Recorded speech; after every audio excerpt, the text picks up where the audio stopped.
Bonjour à tous et à toutes, bienvenue sur Free Matin, très heureuse de vous retrouver. C'est ce jour, lundi 18 mars de l'an 2019, que les parlementaires se réuniront à nouveau au Bénin pour une session extraordinaire. En ligne de mire, l'adoption d'une nouvelle loi portant modification de l'actuel code électoral, ceci pour faciliter la participation des partis politiques aux prochaines élections législatives vers un dénouement de la crise préélectorale. Analyse et débat dans un instant. La une des journaux sera signée Kader Achirou. Bonjour. Bonjour à vous, Nada Diwan, chers amis internautes. Bonjour à la une des parutions ce matin. Nous avons le démarrage effectif de Maria Gleta 2. Nous avons le compte rendu de quelques célébrations de la Journée internationale de la femme. Nous avons les activités politiques effectuées le week-end. Et pour finir, nous avons l'exécution du programme d'action du gouvernement du président Patrice Talon qui continue de faire couler beaucoup d'encre et de salive. Le bulletin matinal d'information avec Anifat Boukari. Bonjour. Bonjour Nadège, amis internautes. Bonjour. Le ministre de l'Énergie, Jean-Claude Rousseau, a procédé à la mise en service du premier moteur de la centrale énergétique de Maria Gleta 2. À suivre dans un instant. En sport, 6e journée des éliminatoires de la Coupe d'Afrique des Nations CAN Égypte 2019. 12 joueurs expatriés ont rejoint hier le nid des écureuils en prélude au match décisif contre les éperviers du Togo. Le dimanche prochain, on dira Larios Adjagbenon. Dans un instant, quelques informations pêle-mêle pour meubler l'émission. Bienvenue. Bonjour, voici la une des journaux.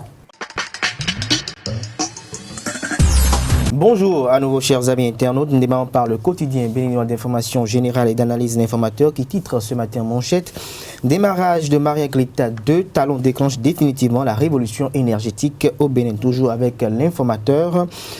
Élection législative inclusive, la session tant attendue s'ouvre ce jour. Des précisions à la page 3 de l'apparition du jour du canard et toujours avec l'informateur. Préparatifs pour législative de 2019, voici où en sommes nous. Des précisions à la page 3 de l'apparition du jour du canard. À découvrir dans les colonnes de l'apparition du jour de l'informateur. Le journal École, les étudiants en journalisme à l'École supérieure d'administration, d'économie, de journalisme et des métiers de l'audiovisuel. ESAE, 5 minutes en manchette ce matin. Dénouement de la crise préélectorale. Aucune proposition du PRD et du BMP. Le canard affiche en manchette, comme vous pouvez d'ailleurs l'apercevoir, les photos de Adrien Ngoubedi et de Jean-Michel Abimbola. Nous passons à le révélateur du jour. Production énergétique au Bénin. Le gouvernement passe de gagner le pari du siècle.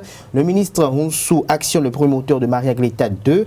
L'implication du directeur général SBE Laurent Tossou a payé selon le confrère.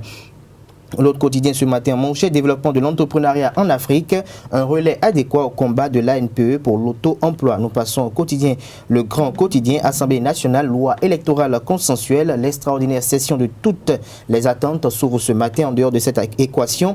4 autres points inscrits à l'ordre du jour. Nous passons à le potentiel, mise en marche du premier moteur de la centrale de Maria Gleta. Talon a vaincu la fatalité du délestage. Nous restons avec le potentiel, Conseil supérieur de la magistrature. Les magistrats Tchakpe, Agboaï et Tibozo suspendus 3 mois. La décision de fond attendue dans les semaines à venir. Nous passons au quotidien. Le routier, mort tragique de Michel Macpenon, les condoléances de Akpa Kofi à toute la population de Tofo et à découvrir à la page 3 de la parution du jour de Le Routier. Le Soleil Bénin Info, mise en service du premier moteur de la centrale de Maria Gleta 2, Talon relève un grand défi, une efficacité fortement saluée. Nous passons au quotidien La Dépêche, piste de sortie de crise et agenda électoral 2019 au Bénin.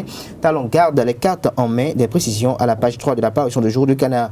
En deuxième titre à la une de La Dépêche ce matin, fonctionnement et indépendance de la justice sous la rupture, 3 magistrats suspendus, des précisions aux pages 6, 7 et 12 de la parution du jour de La Dépêche. Toujours avec La Dépêche, 15e circonscription électorale, l'Union sociale libérale de Sébastien Germain à Javon remobilise sa troupe, des précisions à la page 10 de la parution du jour du canard. Nous passons à l'autre vision, crise préélectorale au Bénin, le dialogue sincère inclusif, seule voie de sortie, les partenaires sociaux appellent la classe politique au consensus. La nouvelle génération, secteur du bois, paralysie totale des activités, les commerçants de bois se retrouvent avec d'importants stocks sous les bras, la mise en œuvre des réformes du secteur en difficulté et si le chef de l'État Patrice Talon recevait en personne le président Jacques Dansou et tout son bureau afin de redonner vie et espoir à toute la filière, s'interroge le confrère ce matin en manchette. Nous passons le Télégramme.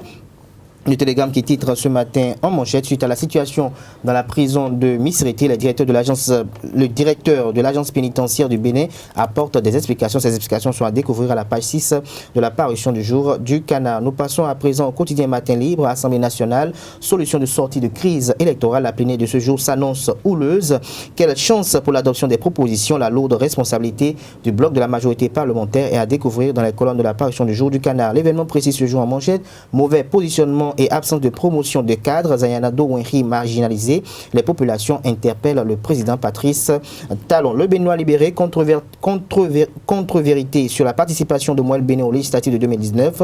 Jacques Ayadi clarifie et assigne Maître Adrien Rongbedji. Nous passons au quotidien Le Confrère de la matinée. Le Confrère de la matinée, naissance de l'Union des journalistes natifs du Koufo. Enfin, un cadre de fraternité, de solidarité. Félix Soundé Pépéripé fait président d'honneur de l'Union. Adrien Atik-Pato, président élu. Nous passons au quotidien Le Matinal. Examen de proposition de loi pour des élections législatives inclusives. Les députés ont les clés en main selon Le Confrère.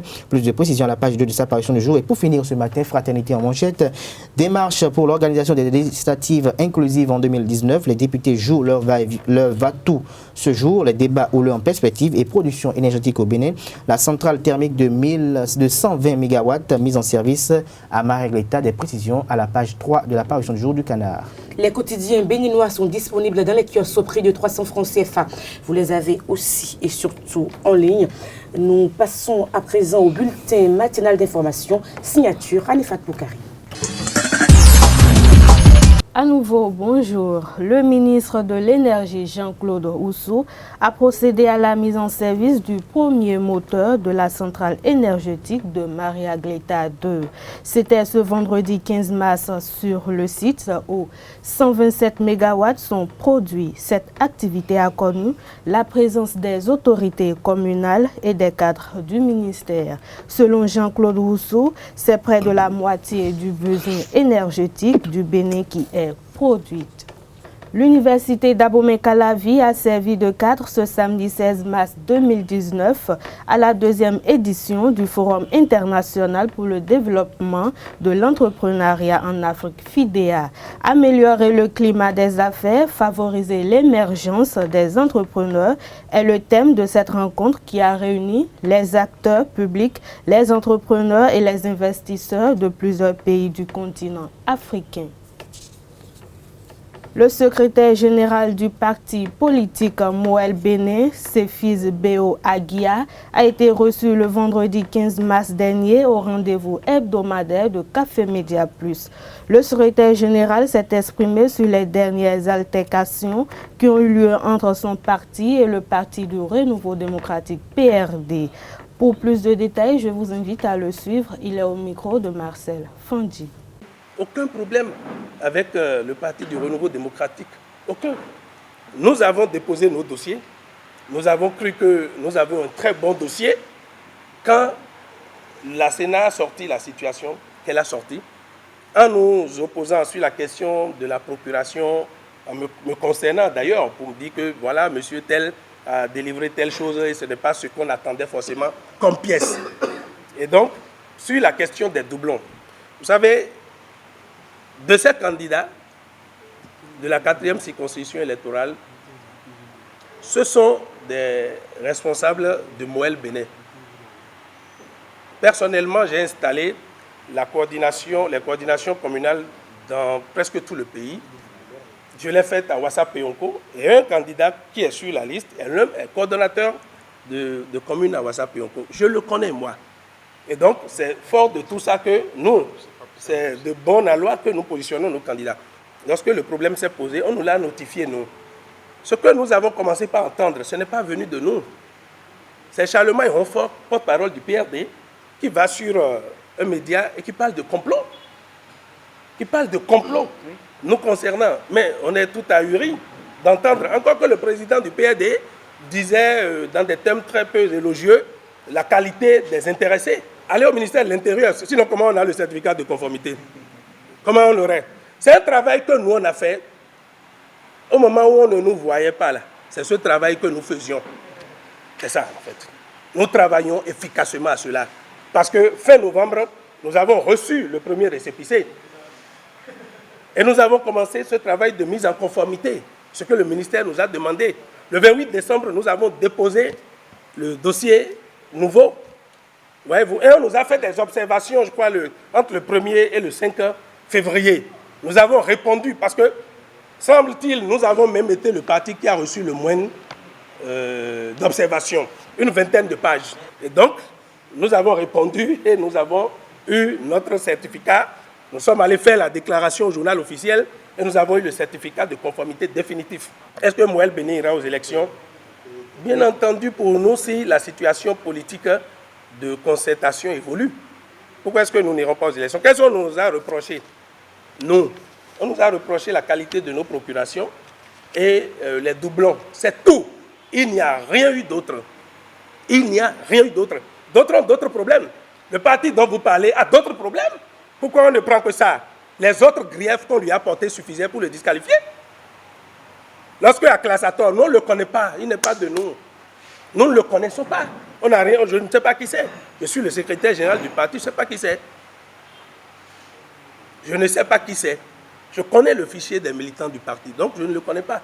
Nous savons ce que nous savons par rapport à certaines formations politiques dont l'étendue aujourd'hui est très réduite en termes de présence. Nous savons ça et tout le monde le sait. Si l'idée, c'est d'être candidat dans une zone entre Akpakpa et Misrete et de boucher les trous ailleurs, au point que des vice-présidents se retrouvent candidats sur Parakou, et quand on demande ça, ils disent « ouais, il y a une similitude de nom entre l'ancien maire de la ville et ceci », nous savons ça. Donc moi je suis allé dans tout le pays pour faire la mise en place de nos coordinations. Ce week-end encore, j'étais à Ketou, j'étais à Sakete, j'étais à Komassé, j'étais à Misrete et à Toribosito pour faire ce travail de présence, parce que c'est ce qui importe pour nous. Une jeune béninoise a créé Kea Medical, une application pour aider les médecins à obtenir en un clic les informations nécessaires pour la prise en charge médicale. Ariel Arwansou, l'initiatrice de cette application qui a déjà raflé plusieurs prix internationaux, rappelle au micro de Carles Kitome les difficultés professionnelles qui l'ont conduite à travailler pour mettre sur pied cette découverte salvatrice pour l'humanité. Suivez plutôt. Étudiante de garde à l'hôpital, au centre hospitalier départemental du Borgou. Et j'ai reçu ce soir-là une jeune dame en fait qui venait d'accoucher dans un hôpital périphérique, dans un petit hôpital en fait. Et elle avait fait 2 magnifiques jumeaux. Mais malheureusement, après l'accouchement, elle avait connu une hémorragie de la délivrance. Elle avait beaucoup saigné, ce qui l'a conduit dans un coma. Donc, vu que les petits hôpitaux n'étaient pas en mesure de lui administrer une prise en charge rapide, en fonction de l'équipement qu'ils avaient à leur disposition, ils l'ont transféré au CHD où j'étais de garde. Et dites-vous que cette jeune dame était à son 3e geste. Ça faisait la 3e fois qu'elle accouchait. Et les femmes qui sont parmi nous savent qu'une femme qui est enceinte, le premier examen qu'on demande déjà même pendant les consultations prénatales, parmi ces consultations, on a le groupage sanguin qui est un élément important. Donc une femme qui se retrouve déjà à son 3e geste, cela suppose qu'elle a au moins effectué déjà son groupage sanguin de par le passé. Mais dites-vous que ce jour-là, dans l'urgence, il n'y avait aucun moyen de pouvoir mettre la main sur l'information médicale du patient, quel était son groupage sanguin, afin d'accélérer vraiment la prise en charge. C'était une dame qui était limitée du point de vue des moyens financiers. Elle n'avait même pas de quoi payer un nouvel examen, un nouveau groupage sanguin. Et ce qui se passe en général, entre collègues, on se cotise pour pouvoir aider ces genres de situations. Donc, entre collègues, on s'est cotisé, c'était 2500 francs, mais la dame n'avait même pas les moyens pour pouvoir honorer les soins. On s'est cotisé entre nous, on a reconduit le groupage sanguin pour pouvoir essayer d'avancer. Ça nous a pris une quinzaine de minutes, au bout desquelles on a pu finalement avoir le groupage sanguin, mais malheureusement, c'était trop tard. La dame nous avait déjà quittés. Elle était décédée dans cette situation-là. Décédée, je dis, pas parce que les moyens pour la prendre en charge n'étaient pas disponibles, pas parce que la ressource n'était pas disponible, mais juste par un manque d'information que les médecins rencontrent chaque jour dans leur exercice. Un patient, par exemple, qui est diabétique, qui se retrouve inconscient dans un hôpital, un patient qui est hypertendu, qui se retrouve inconscient dans un hôpital, pour lequel le médecin n'a pas l'accès à l'information de façon immédiate, il va se retrouver à perdre du temps pour explorer davantage, il va se retrouver à faire dépenser davantage le patient parce qu'il est obligé de pouvoir faire ses explorations pour évoluer, ce qui handicape en fait la meilleure prise en charge de ces patients-là. Ce sera tout pour ce bulletin matinal. Merci de m'avoir suivi. Rendez-vous 19h pour la grande édition. Merci à vous, Anifat Boukari. Nous allons recevoir Carles Kitome pour le débat sur Free Matin. Les députés se retrouvent à l'Assemblée nationale ce jour vers un dénouement de la crise électorale en ligne de mire l'adoption d'une nouvelle loi portant modification de l'actuel code électoral. Carles Kitome, bonjour. Bonjour Nadège, chers amis internautes, bonjour. C'est vrai qu'enfin, les députés vont se voir pour parler un peu, pour discuter autour de cette loi corrective. C'est vrai qu'on les attendait depuis une semaine parce que le chef de l'État avait souhaité que ce soit le lundi ou le mardi passé, vu que nous sommes déjà très proches du 28 avril prochain. Mais c'est finalement aujourd'hui qu'ils vont se voir et nous espérons que chaque parti a quand même fait parvenir au bureau de l'Assemblée nationale ses propositions pour une sortie de crise, étant donné que la semaine passée a été consacrée à des réunions entre les présidents de commissions, en tout cas les présidents des différentes commissions de l'Assemblée nationale, qui ont sûrement essayé de peaufiner d'abord les propositions avant de venir en plénière aujourd'hui avec. Donc nous espérons qu'à ce niveau, les bonnes propositions ont été faites et qu'aujourd'hui, il va simplement revenir aux députés d'arrondir un peu les bords de ce qui a été proposé pour qu'on puisse vraiment sortir de cette crise, qui est moins de grincement dedans. Donc nous faisons vraiment confiance à nos honorables députés qui sont encore là pour un moment, pour qu'ils nous aident à éviter ce que les gens pensent déjà. Alors, mais certains députés pourraient boycotter la rencontre, Kader Achirou. Ce serait d'un caractère ou d'un comportement apatride de boycotter cette rencontre de grande envergure parce que tout de suite déjà, il faut noter qu'il y a 3 propositions qui s'offrent sur la table de nos honorables députés. La première, c'est de suspendre l'effectivité des législations en vigueur actuelles et de repartir aux élections législatives à venir avec les anciennes lois qui sont plus ou moins consensuelles.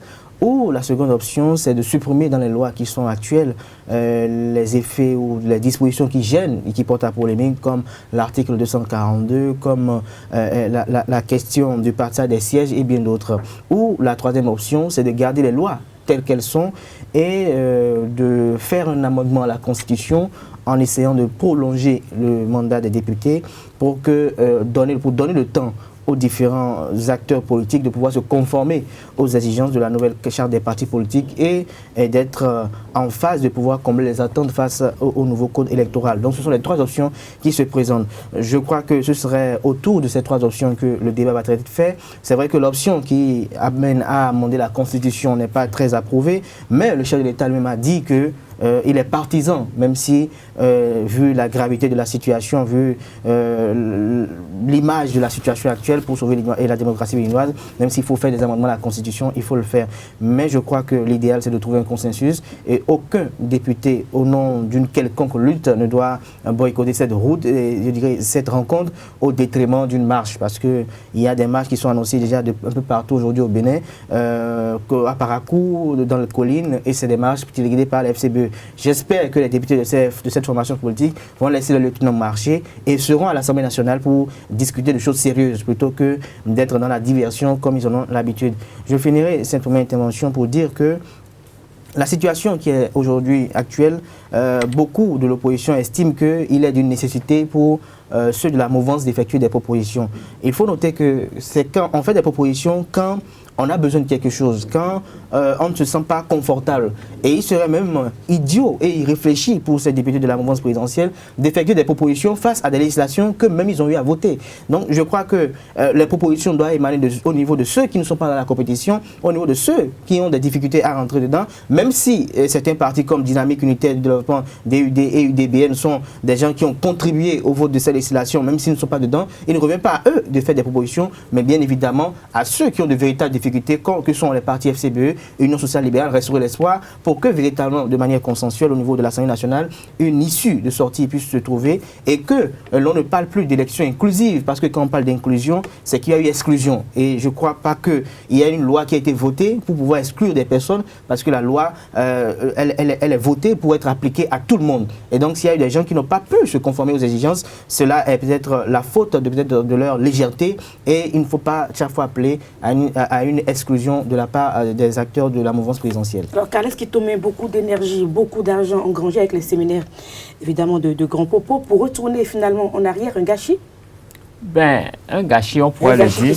Un gâchis, on pourrait le dire, parce que on a l'impression que ceux qui sont allés à ces séminaires n'ont pas vraiment pu éplucher les différentes questions qui ont été posées. Je me rappelle qu'à l'époque, je disais déjà que j'espère qu'ils se sont vraiment entendus sur ce qu'ils nous proposaient comme loi. Parce qu'au sorti de ces séminaires, rapidement, les lois ont été votées, adoptées. Et en lisant un peu, je me suis demandé si vraiment ils pouvaient se conformer au choix qu'ils avaient opéré eux-mêmes.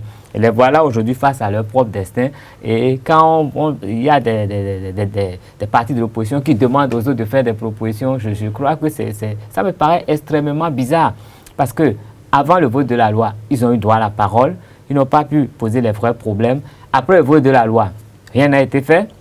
Les délais ont été fixés. Le calendrier électoral est là. On a lancé le processus. C'est maintenant qu'ils se rendent compte qu'ils ont des difficultés. Et on leur a quand même tendu la pêche. Quelle que soit la manière dont ça a été fait, on leur a tendu la pêche aujourd'hui. Et s'ils ne font pas des propositions, ça veut dire qu'ils se seraient exclus volontairement du système. Et vraiment, on ne pourra pas grand-chose pour eux. C'est vrai que je ne me situe pas d'un côté ou d'un autre, mais le peuple béninois ne pourra pas grand-chose pour eux. Dans la mesure où, la semaine dernière, quand l'Union progressiste était en conférence de presse, il a été dit clairement que eux, leur parti n'a pas de problème. Donc, ils ne savent même pas pourquoi ils vont faire des propositions. Étant donné ils ont participé au processus qui a abouti aux différentes lois qui sont aujourd'hui en vigueur. Et ils ont précisé qu'ils revenaient à ceux qui avaient des difficultés avec la mise en application de ces lois, de faire des propositions pour les aider à sortir de crise. Ce n'est pas d'autres qui vont leur faire les propositions qu'il faut. Et là, aujourd'hui, on veut marcher alors qu'on ne refuse pas aux gens de marcher. Mais tant qu'on tend la pêche, je crois qu'il y a une façon de faire. Sinon pas, ce que j'ai dit, c'est très précis. S'ils n'avaient pas fait les propositions à ce jour, ça veut dire que leurs problèmes ne seront pas pris en compte. Et là, on va sortir du Parlement, il y aura des votes, mais ça ne leur apportera rien du tout parce que les autres ne feront jamais des propositions pour eux. On ne peut pas demander à un parti de faire des propositions pour les gens d'en face. Ce n'est pas possible. Donc, c'est pour ça que je disais dans ma première intervention que j'espère qu'ils ont fait les bonnes propositions pour qu'on puisse en débattre. S'ils n'ont pas fait, ça veut dire que bon, ce n'est même plus la peine. Ils savent ce qu'ils ont fait, ils veulent marcher. Donc, mais on attend de voir ce qui sera présenté aujourd'hui à la plénière pour pouvoir en juger. Un gâchis qui pourrait sauver?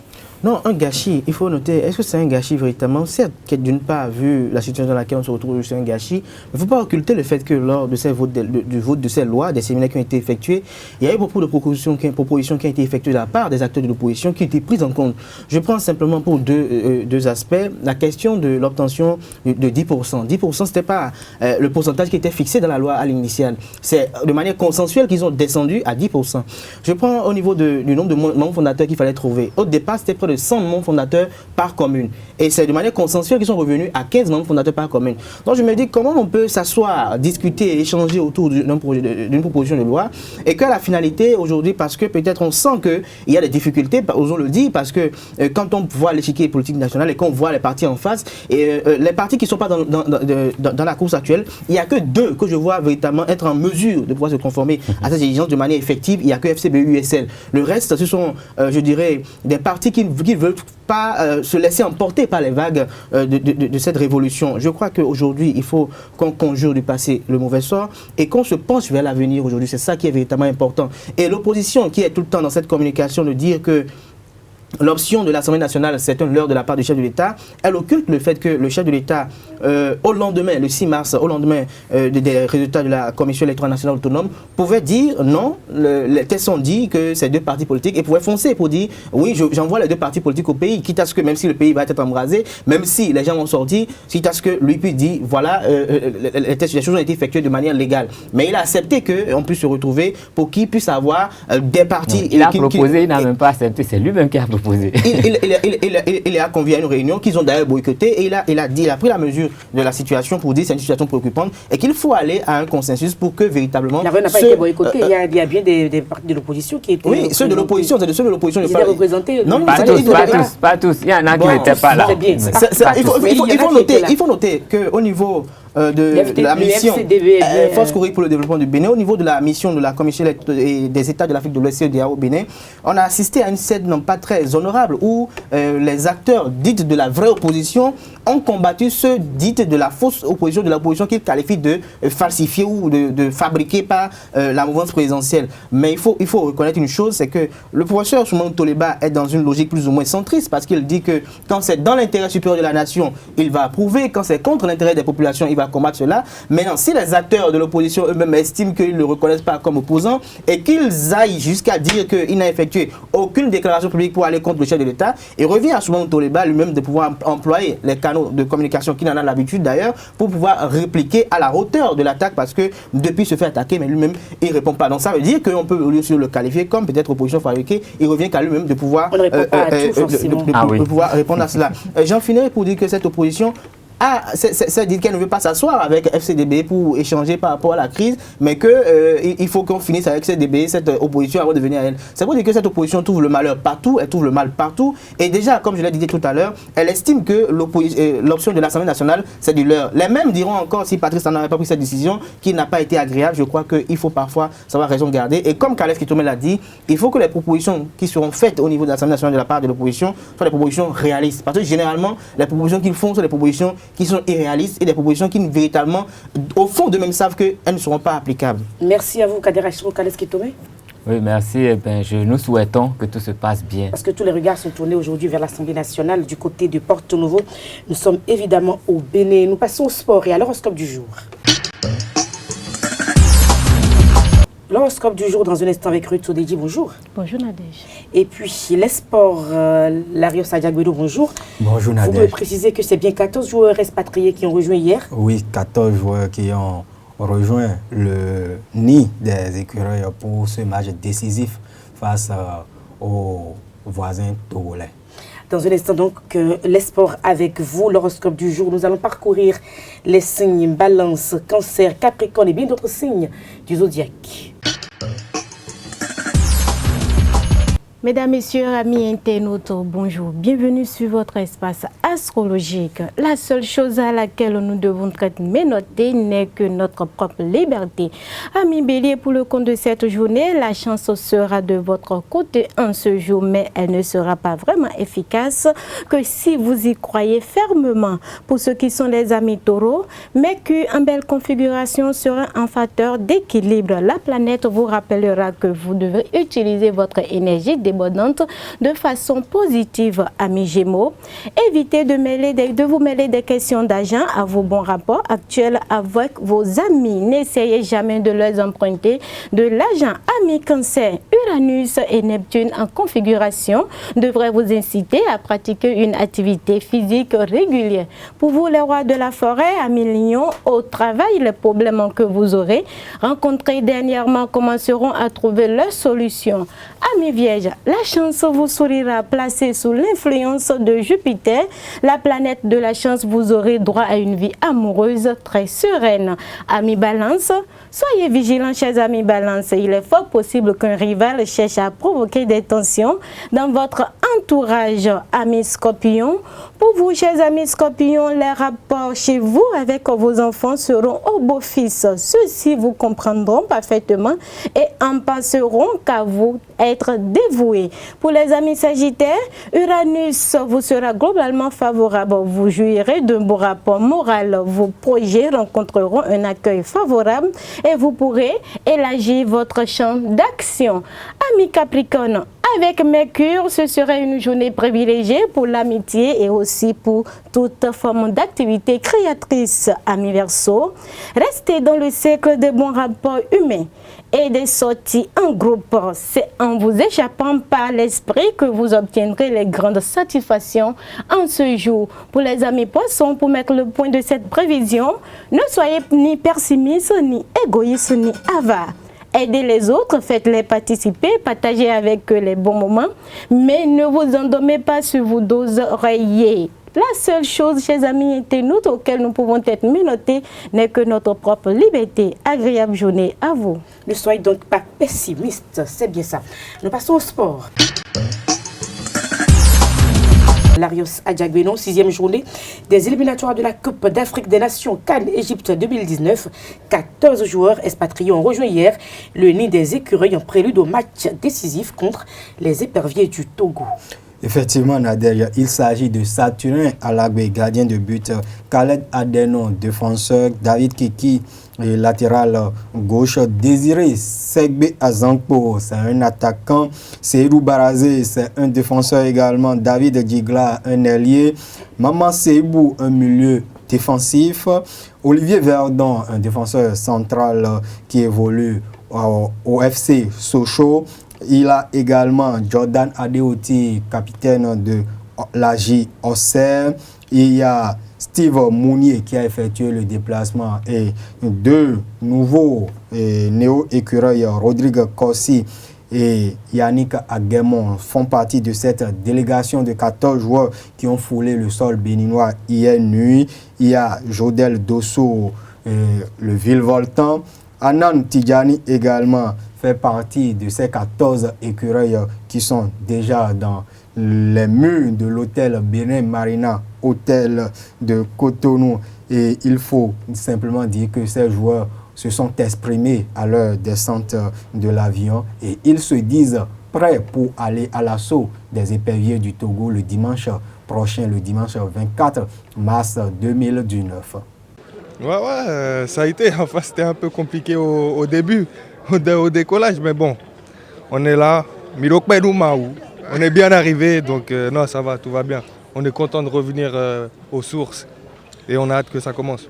Ouais, avec un peu des turbulences dans l'avion, je ne sais pas ce qui s'est passé au décollage, mais on a eu quelques soucis. Mais bon, tout le monde est arrivé sain et sauf, c'est le plus important, en espérant que les autres joueurs arrivent aussi dans la semaine sains et saufs. Et voilà, on va préparer ce match comme il faut, comme j'ai dit, et essayer d'aller chercher un résultat. Notre motivation, elle aurait été la même avec Stéphane, Mika, Cécile. Voilà, l'objectif c'est d'aller en Égypte.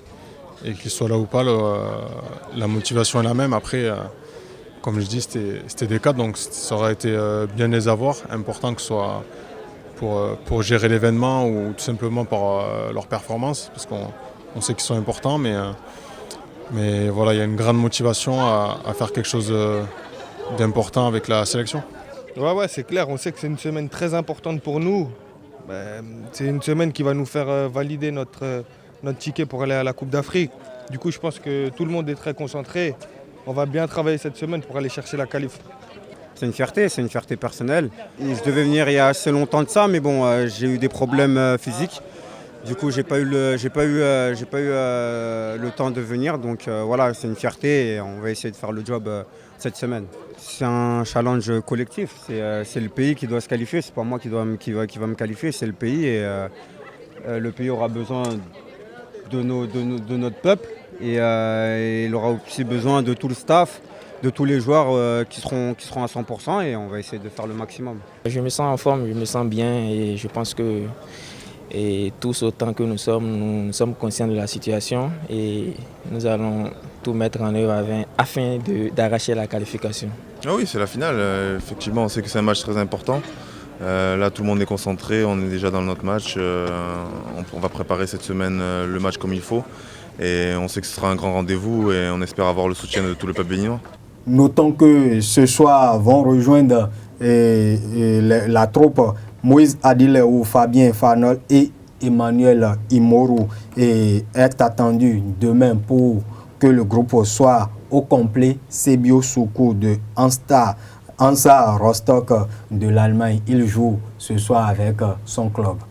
Le stage de préparation démarre donc cet après-midi et le planning de la semaine est déjà disponible? Oui, Nadège, et le rassemblement des joueurs, ceux qui sont au niveau local et ceux qui sont arrivés hier, est prévu pour 12 heures de Cotonou et à leur camp de base. Il s'agit de l'hôtel Béné Marina. Et 3 heures plus tard, comme vous l'avez signifié, à 17 h, les écureuils vont effectuer leur première séance d'entraînement au stade Général Mathieu Kérékou de Cotonou. Cette séance sera ouverte au public ainsi que celle de demain qui va se dérouler à 16 h. Mercredi, jeudi et samedi, l'équipe va s'entraîner loin des regards du public.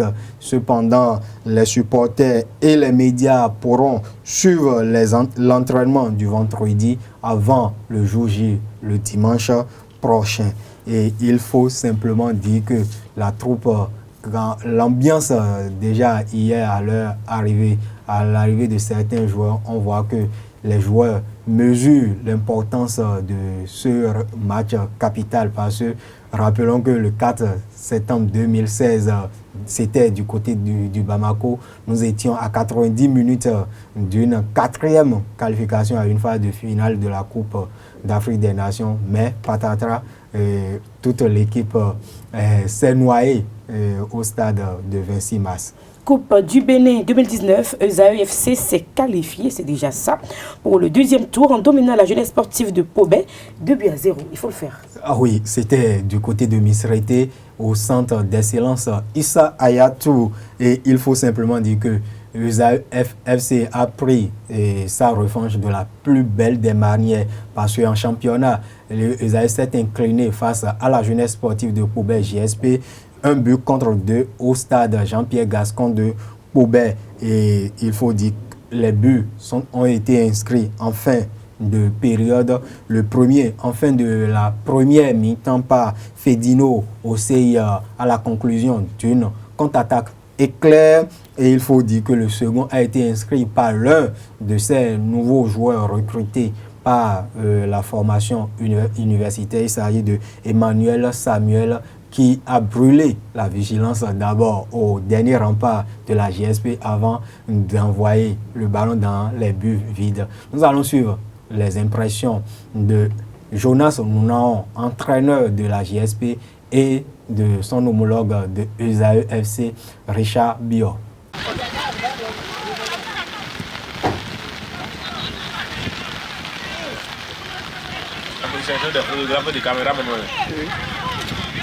C'est les caméras, ça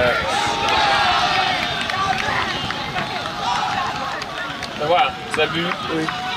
Hein? Oui. But.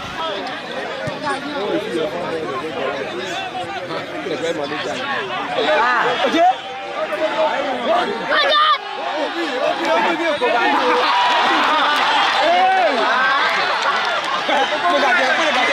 Vous savez, c'est pas bon pour notre équipe. Et vu le rang qu'on occupe en championnat, on ne doit pas perdre un match devant ESAE qu'on a rencontré en championnat, qu'on a gagné d'ailleurs. Et bon, c'est pas bon pour nous. On devait même traverser ce premier tour si c'était possible. Voilà qu'à mi-chemin, on a été éliminé. Bon, notre objectif n'a pas été atteint. Il y a la fatigue du championnat. L'équipe adverse a aligné beaucoup de nouveaux joueurs. Bon, chez nous, on ne l'a pas fait. On a toujours joué avec ceux qui viennent de finir la phase aller du championnat. Il y a la fatigue qui a beaucoup joué sur eux. Bon, c'est des choses qui arrivent. C'est un match de football. On a perdu. On prend ça sportivement. Oui, l'objectif est atteint parce qu'il fallait venir passer le premier tour, ce qui a été fait ce soir. On avait en face une très bonne équipe. Vous savez, c'est une équipe qui est en tête du championnat, qui fait partie, je crois, des 5 premiers qui fait partie des 5 premiers. Donc on avait en face une équipe joueuse. Et pour nous, il fallait, comme on le dit, continuer sur notre dynamisme, c'est-à-dire engranger, c'est-à-dire prendre les matchs les uns après les autres. Je crois que ça a été chose faite ce soir.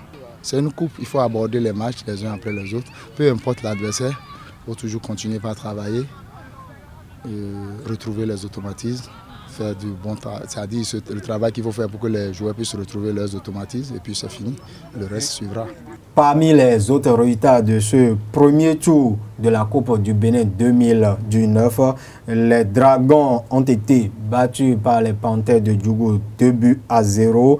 Il faut simplement dire que les Panthères vont retrouver Usaï FC lors du deuxième tour. UPI ONM a été battu également par Beke de Bembereke, 0-1. Aïma et Aspac ont fait un match nul, un but partout. Et aux séances fatidiques des tirs au but, Aspac a pris le dessus en transformant 4 tirs contre 3 pour Aïma FC. L'USS Krake et les Buffs du Borgou ont fait match nul et vierge, 0 but partout, avant que les Buffs, les champions en titre du Bénin, prennent l'ascendant aux séances des tirs au but en transformant également 4 de leurs tirs. Et hier, pour le compte du dernier match, 2 buts partout entre Énergie FC et la Jeunesse Athlétique de Cotonou-Jacques. Et au tir au but, c'est Énergie et c'est la Jacques qui a gagné, qui a remporté le match. Mais Énergie est repêché parce que l'Énergie est le meilleur perdant de ce premier tour de la Coupe du Bénin 2019. Merci à vous, Lariosa Diakbenon. Toutes ces informations sportives mieux développées dans la grande édition du journal prévue pour 19h. Ce sera tout au Free Matin que j'ai beaucoup de plaisir à vous présenter. Portez-vous bien, à demain pour un autre numéro. Au revoir.